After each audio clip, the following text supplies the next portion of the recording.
Hello guys, आज फेरि मैले एउटा रोटीको भिडियो लिएर आएको छु। तर यो डोसा चाहिँ होइन ल, अनि चटामरी पनि भन्न मिलेन, किनभने यसमा चाहिँ मैले मुङ दाल मिक्स गरेको छु। के गर्ने भन्दाखेरि रातभरि भिजाएको मुङ दाललाई चाहिँ पानी मजाले हालेर पिस्ने, अनि त्यसमा चाहिँ राइस फ्लावर अलिकति कम हाल्ने ल।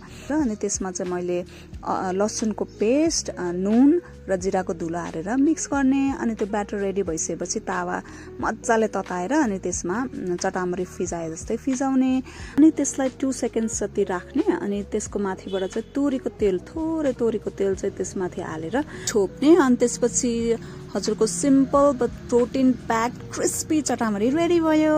म जहिले घिउ युज गर्थेँ नि त, अनि आज म तोरीको तेल एकताली युज गरेर हेरौँ त कस्तो स्वाद आउँदो रहेछ भनेर एकताली ट्राई गरेको के, एक्सपेरिमेन्ट गरेको भनौँ न। अनि लिटरली मलाई त वो खाइरहेको जस्तो फिल भएको कि, क्रिस्पीवाला पतलो वो खाएको जस्तो फिल भएको कि मलाई आज।